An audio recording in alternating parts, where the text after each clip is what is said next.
Okay, para magsimula sa Excel, pwede tayo dito sa ating, search button, andiyan yung Excel or pwede din tayo dito sa ating start button, hanapin natin yung Excel, open natin.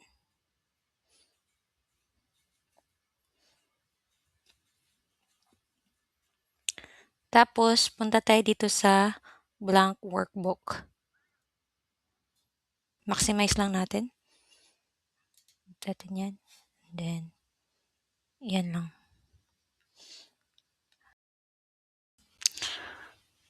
Okay, identify naman natin yung rows, columns, and cells. Ang rows ay ito yung may numbers 1, 2, 3. Ito yung tinatawag na rows. Ang columns naman, ito yung may A, B, C.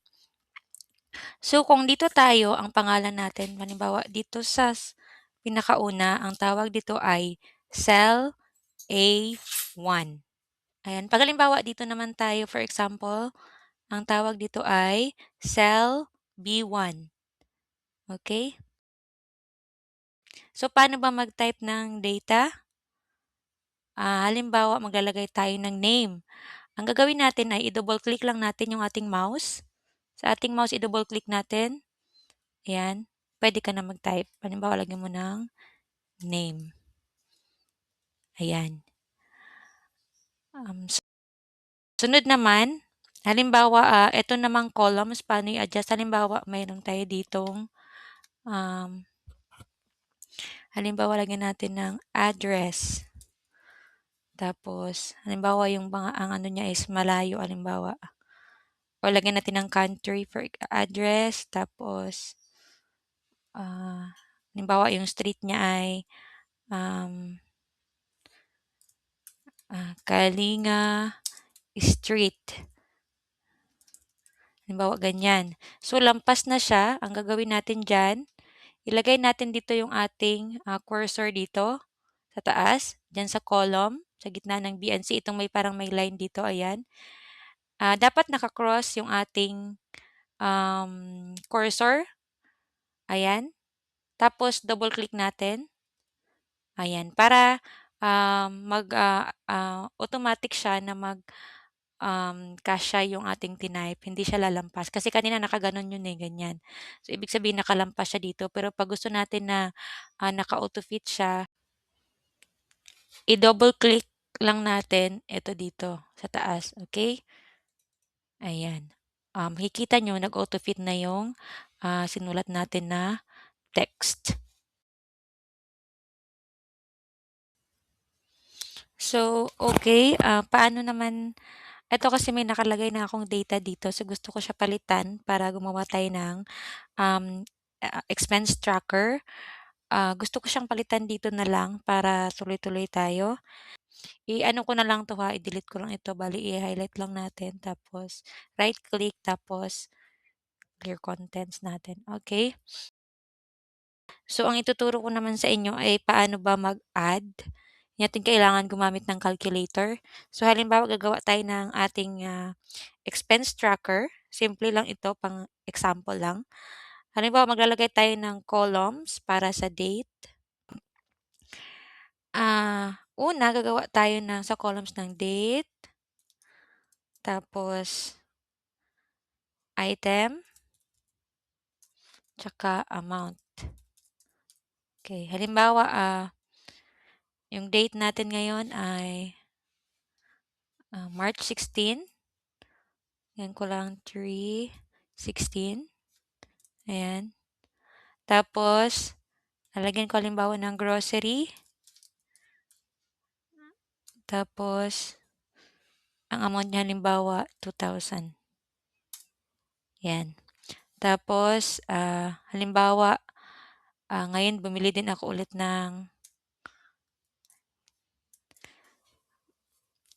bibili ako halimbawa ng load, kaya yung load natin ay 100. So, para ma-total natin 'yan, hindi na tayo gagamit ng calculator. Ang gagawin lang natin, okay, equal sign, sum, tapos open parenthesis, i-click natin yung cell na C2, ayan. Tapos i-add natin or i-plus natin si C3,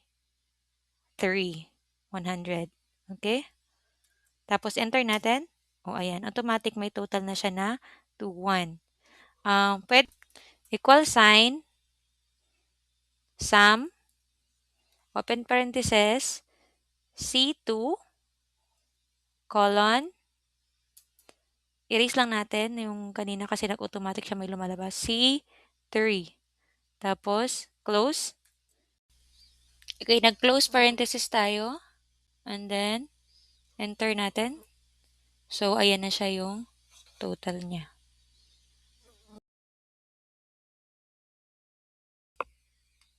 So okay, kung halimbawa yun naman pangdalawahan lang siya na, total na kung gusto naman natin halimbawa maraming nakalagay, halimbawa pagka, March 17 namasahe ka, pamasahe mo, type mo lang halimbawa lagyan mo ng, 120.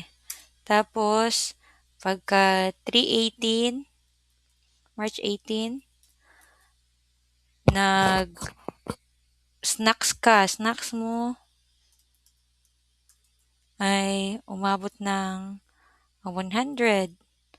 Tapos ano pa ba yung ibang mga ano, halimbawa